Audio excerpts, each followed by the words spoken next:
very emotional. I think I got myself back together now. But we didn't play our best basketball for about 38 minutes.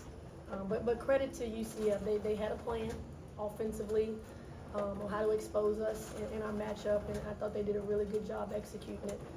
They gave us fits, they really did. But at the end of the day, we won it off of defense. You know, we won it off the press, which we don't even really work on that much anymore. And you know, I'm emotional because in the past we would have lost that game. You know, we were down 7 with a minute and 45 seconds, 2 minutes, whatever it was.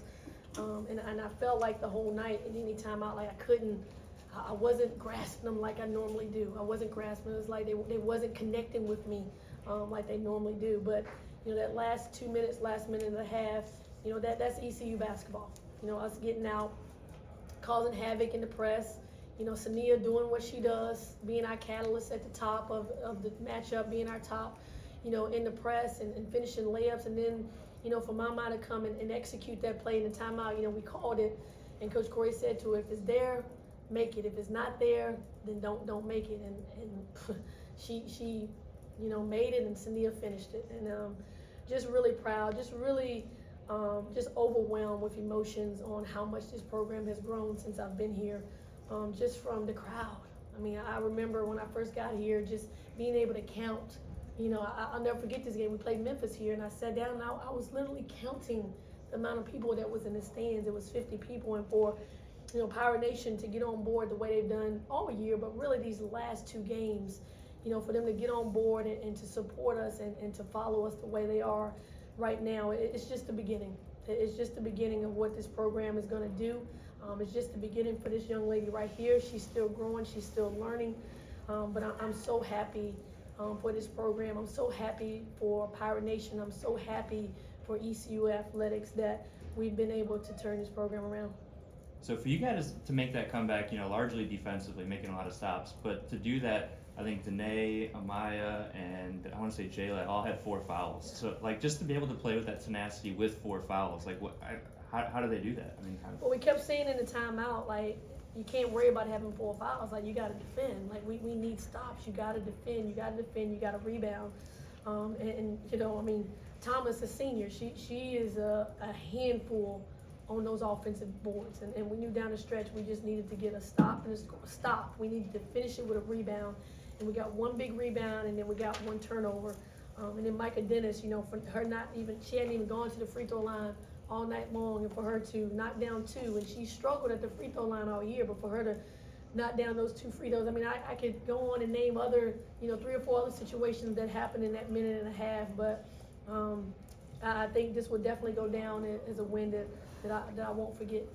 Are you sort of thankful to see some of the, like you mentioned, them running that offense? Like, I'm assuming a lot of ball movement, in and out sort of stuff. Are you excited to see that now that you can kind of have some time to work and improve on that? Well, we've been seeing it the last couple of games. Mm-hmm. I mean, people is really emptying out one of their guards, you know, trying to pull one of our backline people up to go high-low, because it leaves, you know, one of our posts back there trying to guard 2. We thought we had made the adjustment and worked on how to fix it.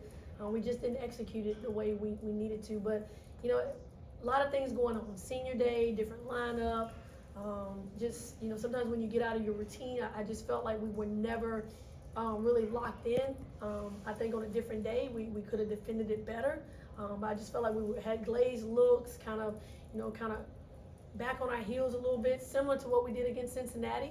You know, and I praised them in the locker room about being able to come back, but we got to stop doing that, you know, because against, you know, not saying that UCF's not a good team, but against a better team, against a Houston on Wednesday, we do that, we might not be able to make that comeback, you know, so we got to be locked in from the jump. We got to stay hungry, and we got to come out and execute the game plan from the jump.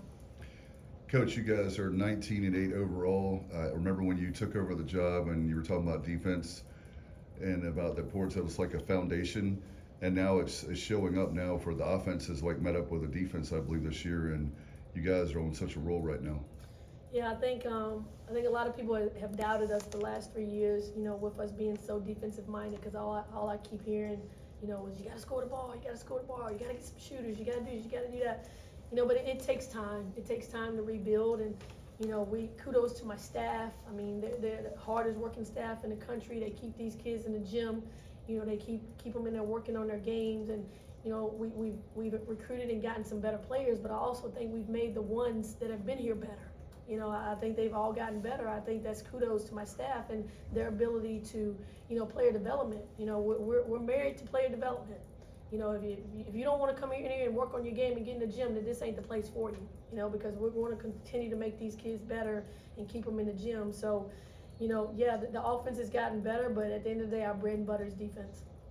Amiya, you know, maybe when some things don't go as well, like say, you know, a foul call or something like that, how are you able to refocus and just get back on track and, you know, make a big play at the end of the game?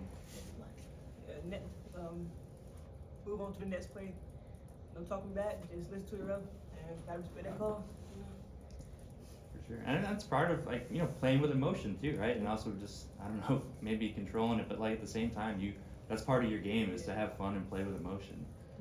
That's a growth for her. You know, we talk about it all the time. Like, she's got to have the next play mentality, because, you know, getting emotional and being upset about what just happened, that's just going to lead to another mistake and another mistake. And you know, we had a conversation yesterday. You know, I brought her in my office and showed her, you know, how she gets so emotional, and she just got to let it go. You know, the good thing about it is she got a target on her back right now. You know, everybody knows, you know, you look at that scouting report, we got to stop Amiya Joyner, and that's a respect factor. You know, you don't normally do that to freshmen. So she's got to be ready for that. People are going to be physical with her. They're going to bump her off. They're going to, you know, try to, you know, get in her head and stuff. And that's her growth process, is just let it go. You know, take it for what it is. It's respect. And she's gotten it as a freshman. A lot of freshmen don't get that. I think it was like midway through the third quarter, sorry. And Danae got her third foul, and I think it was, you know, Amiya and basically the three freshmen were on the floor. What'd you like about that, you know, I guess set with those three freshmen? I think because they scored 5. I mean, I'm just kind of curious what, you know, you thought with those. It's gonna be a look you're gonna see for a long time. Yeah. You know, for you know, 3 more years. You know, I tell them all the time. We have conversations, the 4 of us, and I tell them all the time that you were brought here for a reason. You were brought here to change the culture.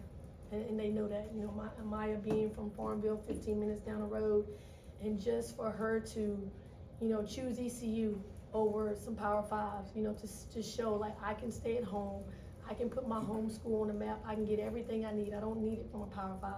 Then you got Bobby Smith, who's a North Carolina kid, you know, hour and a half away, you know, representing for her state.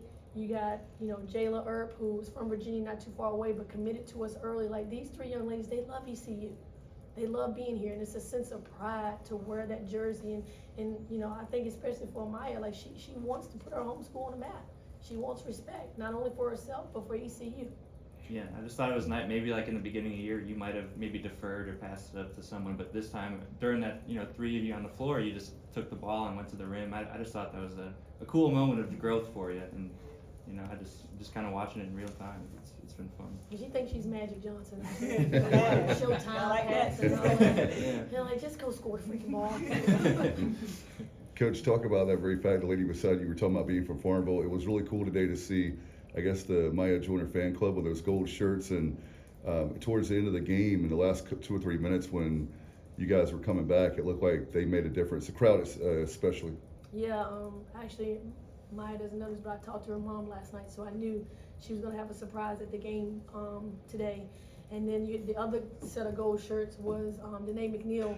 You know, she had from Swansea. I think they got a charter bus and had about 50-some people that came down from Swansea. And I just think that, I mean, that's pretty cool, you know, to have that much support. And this one over here went to the Farmville game last night and was like a celebrity.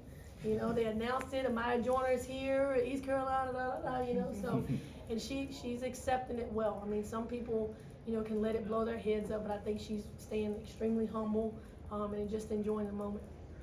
Coach, you have a big game on Wednesday night. I know that for fans that don't know, it's everybody can get in for free, right? We want a big crowd for you. Yep, the administration, wow, I can't say enough of them, of just the support they've given, you know, myself and our program over the last 4 years.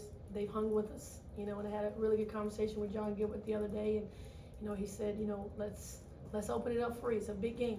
Wednesday's gonna be a big game. We need all of Power Nation there. It's free, completely free. So make sure we spread the word. Let's see if we can get 2,000 people in here on Wednesday night. First 250 fans get a free Yep, t-shirt. first 250 people get a free t-shirt. Anything else? I think we're good. All right, thanks everyone.